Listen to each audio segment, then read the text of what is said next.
as Green Party co-leader for nearly 9, a position from which I intend to resign on Saturday the 10th of March this year. I'll remain in Parliament for the time being to support the Bill of Rights, Right to a Sustainable Environment Amendment Bill.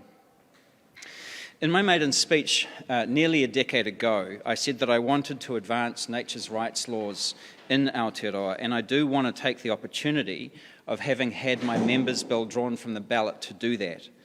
However, I do not intend to remain in Parliament beyond that. It has been an honour to serve alongside my co-leader, the Honourable Marama Davidson, her predecessor Matiria Ture, and an extraordinary caucus of Green MPs, staff, party officials and volunteers. I am very, very proud of what the Green Party has achieved on my watch. In 2017, the Greens became a party of government with ministers for the first time. We are the only government support party to have increased our support during our time in government, and we did it in each of our 2 terms in government. Having gotten into government for the first time, we passed the landmark Zero Carbon Act with unanimous support across Parliament. That made us one of the first countries in the world to place the Paris Agreement's 1.5 degrees temperature target in national legislation. I'm really pleased to see the Zero Carbon Act survive its first real acid test in the recent change of government. We can be very proud that we are one of the only countries in the world that now has an enduring framework for climate action, with long-term targets and institutions that will guide our progress over several decades and multiple changes of government. In returning to opposition, the Green Party now has more members of Parliament than we have ever had before. And we hold 3 electorate seats, which is 2 more than we have held at any time previously. It has taken many thousands of people in all walks of life to achieve what we have over the near decade that I have been co-leader. Thank you to every one of our staff, our members, our volunteers and our supporters for all of your incredible hard work over that time. I would like to thank especially my wife, our family and our friends for always having my back no matter what. It has been an enormous privilege to lead the Greens into and through our first period in government. Our historic 2023 election result ushered in a new era for the Green Party. The time is now for a new co-leader to work alongside Marama to take this new caucus into the future. Nō reira, tēnā koutou, tēnā koutou, tēnā tātou katoa.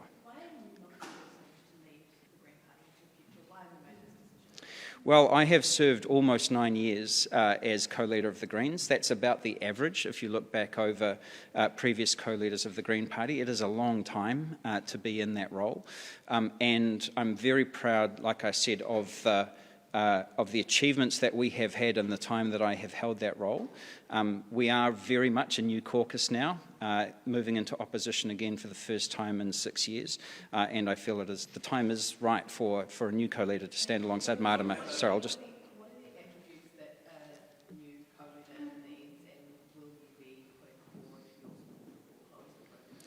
forward? Look, we're not going to publicly endorse any candidate for the co-leadership, and I'm not going to make any announcements on behalf of anybody today. That really is up to them. Have you had conversations with any of the other Green MPs, though, about leadership aspirations, or just private conversations with any of the MPs about who you may or may not be endorsing? Yeah, we have had private conversations, and the clue is in the title there. They are private conversations. Are you expecting it to be unopposed, just a single leadership?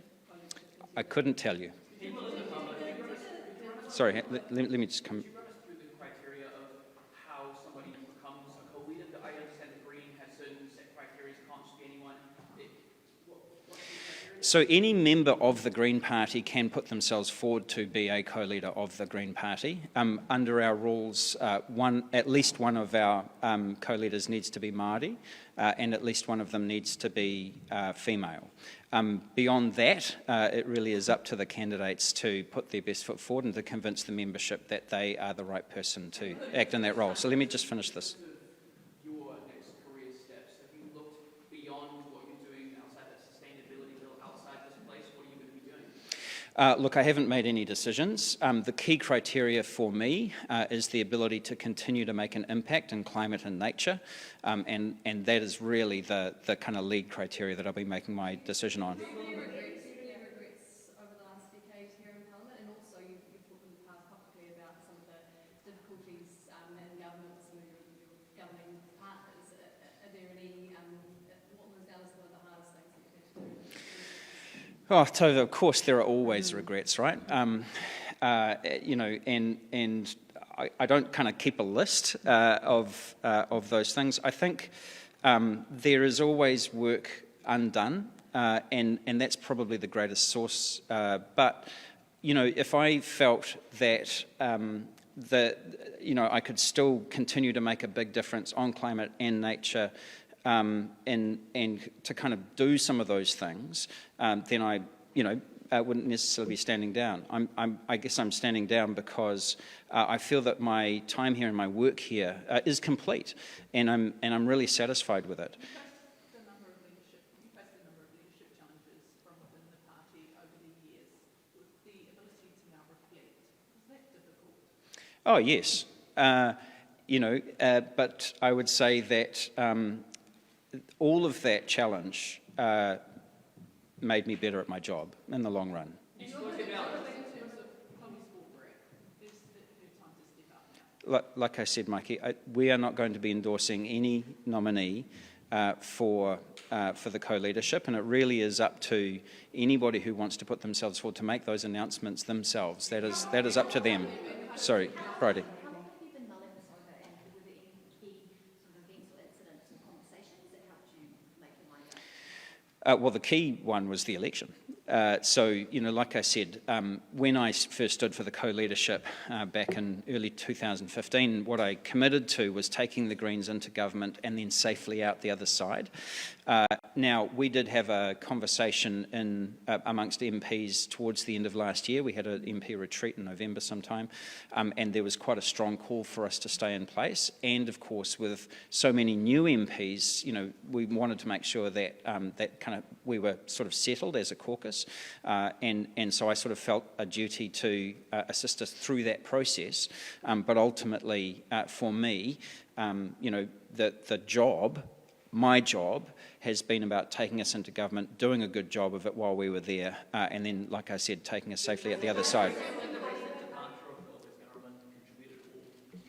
No, it didn't. There are always events and crises that we need to deal with in this role, and so there is never, in my experience, any convenient time. So I had made the decision before that. Yes, Joe. No. My assessment is that actually we are, you know, more stable than that. You know, that we're doing really well right now. We've got a great caucus. I was really pleased with the process that we had on the other side of the election with the induction and the way that the new caucus has come together.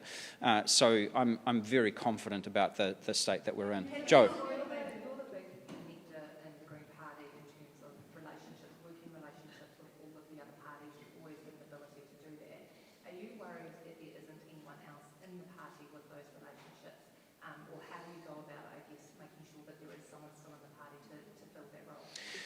No, I'm not worried about that. And I do think one of the markers of our MPs, you know, broadly speaking, you know, if you look, for example, in our work in select committees, is that we are often the people in those select committees who are trying to build consensus, or who are open to kind of non-partisan or non-tribal ways of working. And I would expect that's been a sort of a tradition of ours well before I got here, and I would expect that to continue.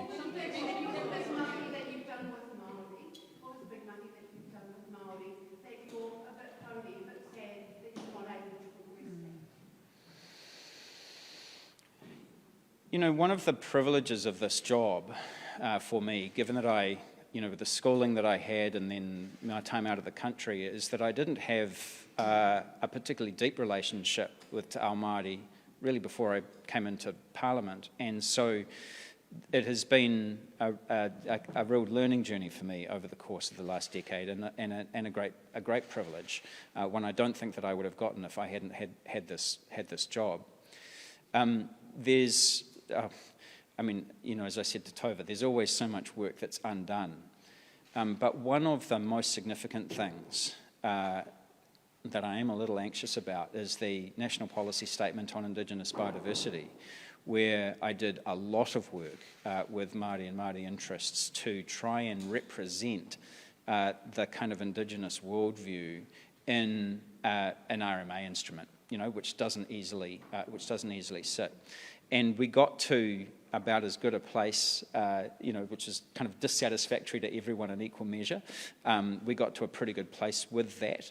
And I would have liked the opportunity to have continued to work on the kind of rollout of that. And I am a bit anxious about, some of the interests that are represented in the current government.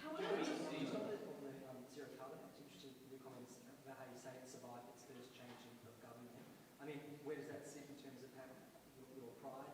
And would you have stayed to fight for it if it was under attack on one of the coalition agreements?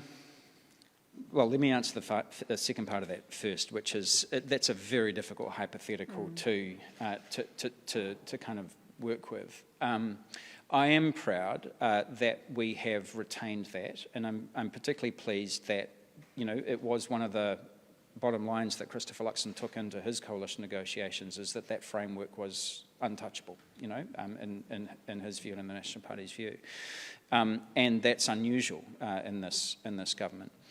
I came under quite a lot of heat while we were developing that and passing that legislation for the compromises that we made in order to win bipartisan support for it.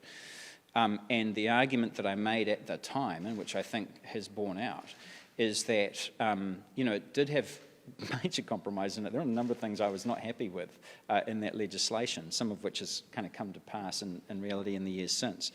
But we were always saying that the most important thing was that we had that commitment to that enduring framework over multiple decades and multiple changes of government, where the long-term targets and the temperature targets and the institutions of the Climate Change Commission, that cycle of advice and decision-making, that was the most important thing.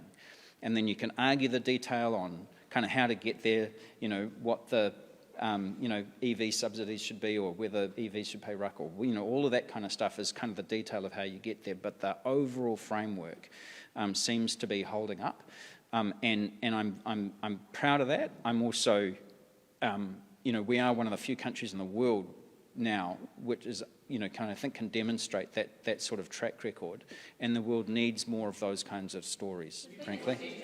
Jenna. Again, I'm not going to get into what it is I'm going to be doing in the future, and I haven't had any offers in that domain. So, so the Bill of Rights, Right to a Sustainable Environment Amendment Bill, is significant because what it would do is clarify our existing Bill of Rights that actually, as New Zealanders, as people, inhabitants of this planet, we depend on our natural environment for our very survival and for our well-being. And I didn't author the bill. It was actually drafted by Lawyers for Climate Action about 3 or 4 years ago, and it has something like 53 or 54 what were then Queen's Councils, now King's Councils, who backed it and supported it. So I feel that I've got an obligation to kind of shepherd that through, and I think if it were a conscience vote, and as a Bill of Rights amendment, I think it should be, that there is a chance that we could make it law. Undoubtedly, there is. However, for the time being, I would like to kind of continue to lead on it. Largely, so this is a bit selfish of me, but like I said in my maiden speech, I actually did say that I wanted to make a difference to nature's rights laws in New Zealand, and you remember what Paddy Gower had to say about that at the time. And this is really an opportunity for me to do that. What discussions have you had with other parties about their support or role? Look, to be honest with you, it got drawn just as the summer recess was starting, and I haven't had any discussions yet. So, Tova. You mentioned your wife and your family and your friends and the support that you've had while in this place, and that's one of the hardest things about this place, is some of the sacrifices that people have to make. When you reflect on those kind of personal sacrifices, how do you feel about the last few years? I have asked a lot of my family, and they have given me everything and more. And I don't think any of us could do this job or be functional without that support. Sorry. What has been your biggest battle behind the scenes on climate change? That's a good question, because there were so many, and I don't keep a list. Is there one that's really torn your hair out? Yeah, I'm quite grateful to still have some, frankly.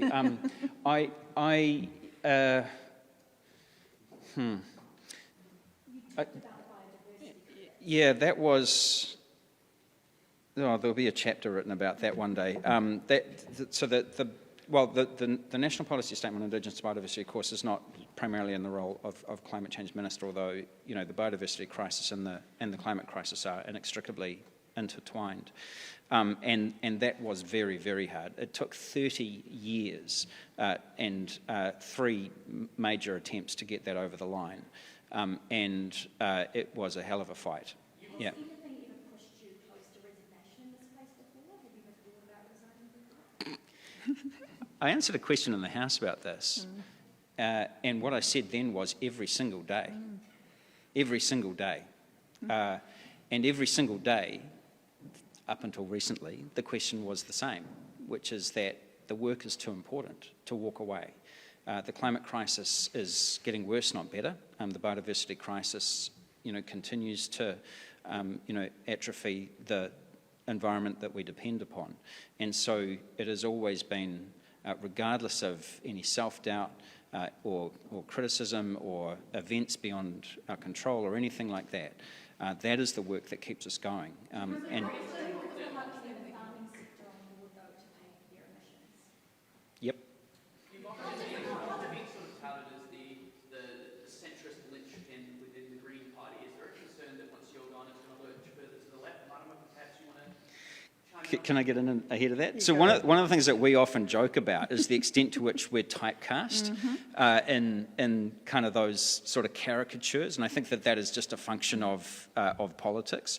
I think that what will happen is when I am no longer here, somebody else will get typecast with that. But ultimately, we are. One of the things I'm most proud of, in my view, is that our caucus and our party is actually clearer about what it stands for, more unified than it has been since I first came back from overseas to join. Go ahead. I'll just respond to you. It's just that you guys will lurch to the left. What keeps us really steady over decades is we have got core kaupapa, core Green Party values that have stood the test of time. If anything, they are even more important today than they were decades ago when those core founding kaupapa came to light. And so we will always continue to be a party that fights for people and planet and challenges the dominant system of power, the dominant system of privilege and oppression, which is the driver behind all of the big crises that the Greens care about. So we will continue to be staunch and loud, and we've both always been really proud of that. So I am looking forward to the next co-leader. James and I will be really clear to not interrupt the process, a fair and just process that the party has in place to elect the next co-leader, and that includes not privileging or commenting on who the candidates will be.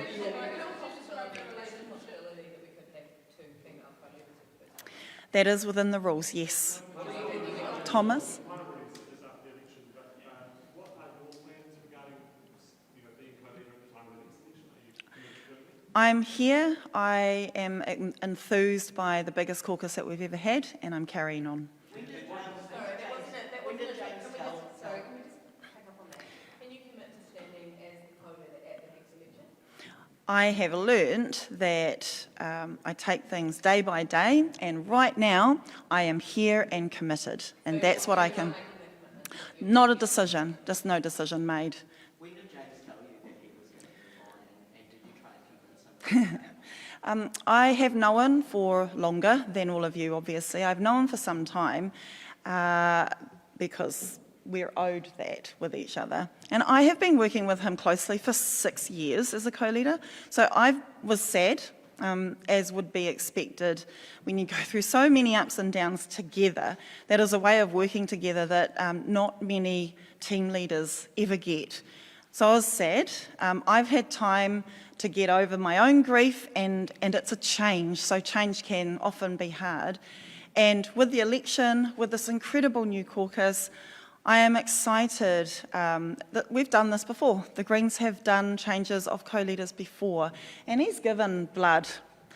He's given his life and he's given blood to this mahi, and I am now happy that he gets to go to the beach. So did you try and convince him to stay, or you kind of... Actually, the reason he's still here is to help us through the election, to help us get our new caucus in and settled, and we're keeping him around when really he deserves to have his time. So I'm glad he's still here for the time being. Can I follow up on that? Because you've repeatedly said that you wanted to take the Green Party into government and safely out into opposition. Is part of the reason that you are sticking around for an unknown amount of time at the moment is because you do have a larger caucus, you do have a lot of new MPs, and you see it as your role, some of the more senior MPs, to actually guide that new caucus through opposition? Yeah, look, I mean, I'm happy to act as a mentor and a support to our caucus and to our MPs and to our staff and so on. But there are a number of senior MPs who have been around for a while, and if I wasn't here, then, you know, I think our new MPs would be very well taken care of. No, it was not a factor in the decision. No. Sorry, Mark. Your biggest legacy will be, you know, when you look back on it at 3 decades' time, when you've got the distance from being here? Legacy questions always leave me slightly queasy because it personalises the work. But for me, you know, I'm very concerned about our ability to continue to survive as a civilization on the face of this planet. And that kind of principle has really guided my work. And so, to me, the idea that we're able to create change that endures over multiple decades and multiple changes of government is more important than anything that kind of occurs in the here and now. Can we just return to reflections for a moment? You said, you know, every day that you thought about resigning in this place. I don't know if that's an exaggeration or not. But Nope. can you maybe tell us what the hardest thing about that front was? Because you took quite a few notes. Yeah, including some actual knocks. I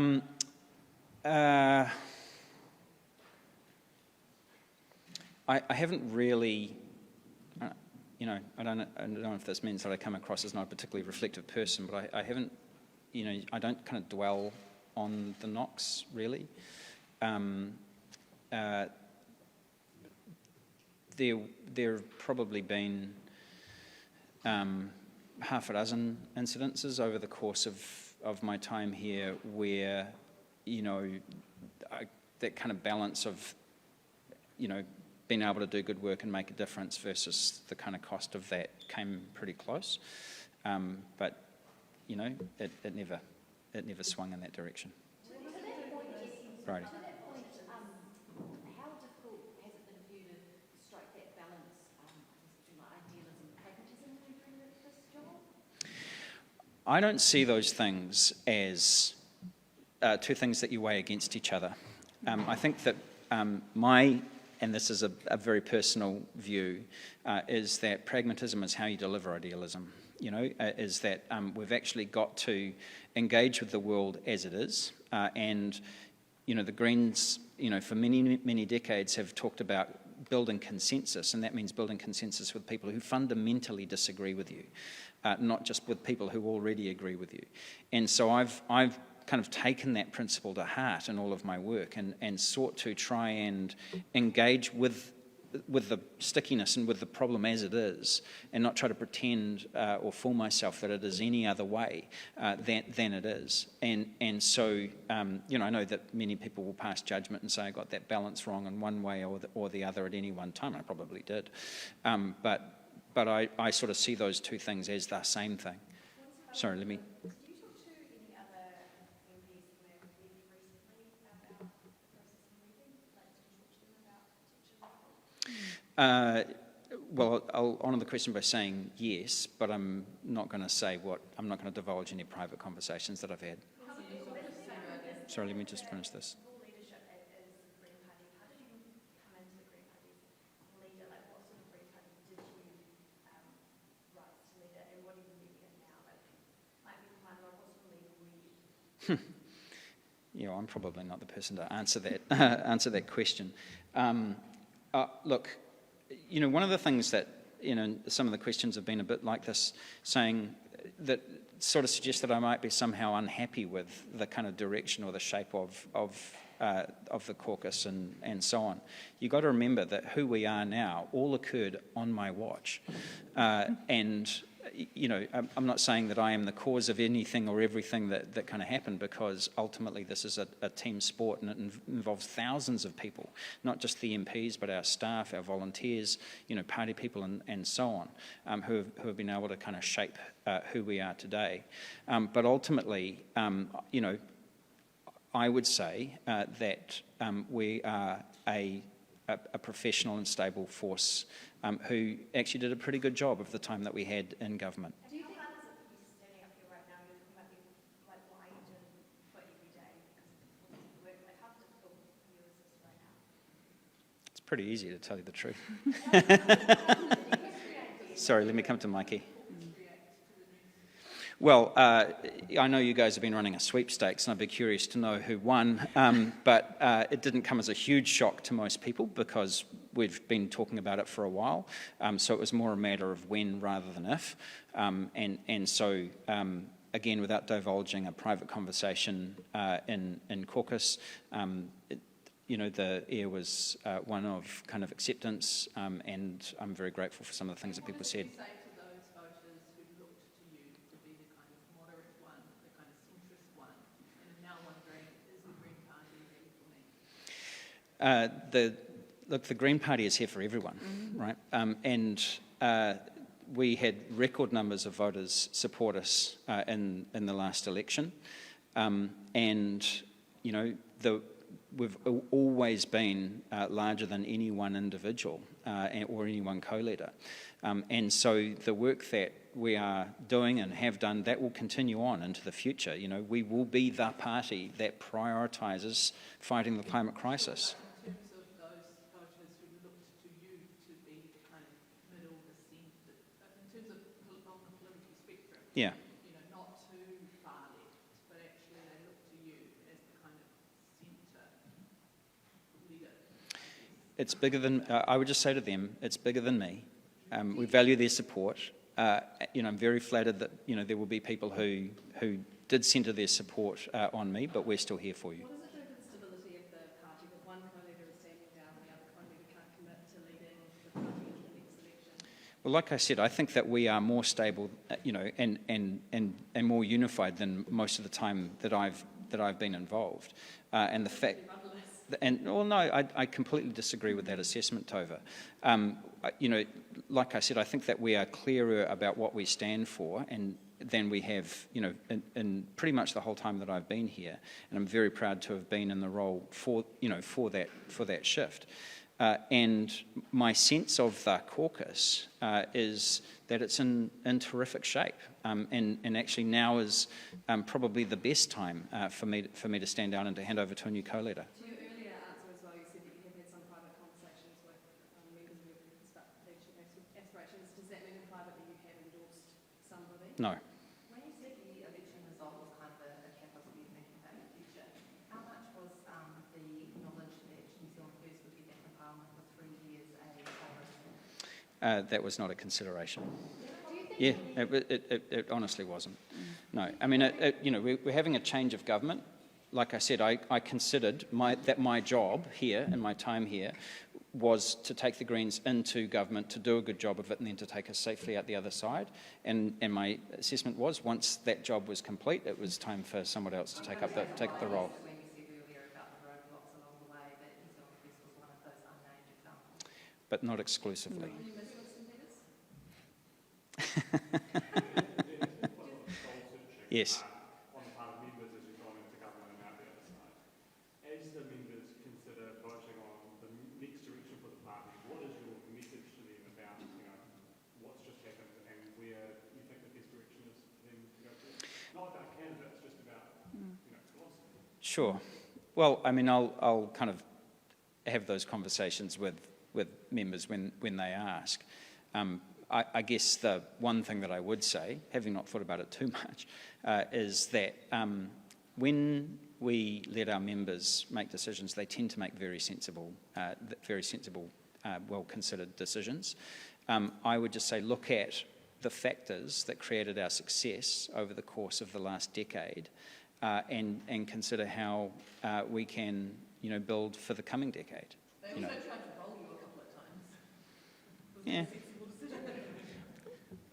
Yeah, I'm not going to get into any specific moments, but we've all had our ups and downs in time. Are you concerned that might happen again when Greens MPs might stay in leadership and you might be stuck? No, I'm not. Is it not remiss of you to not even privately endorse Chloe Swarbrick, given you have you've mentored her and you've been a huge champion of hers? Is it not remiss of you to follow through and give her at least a private endorsement? That's just not how we do things. No. It really isn't how we do things, Tova. I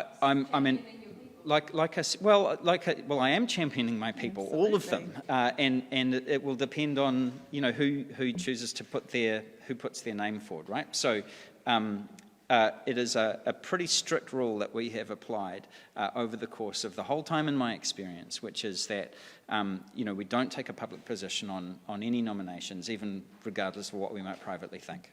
Friday. In light of all that, do you think that your record will be judged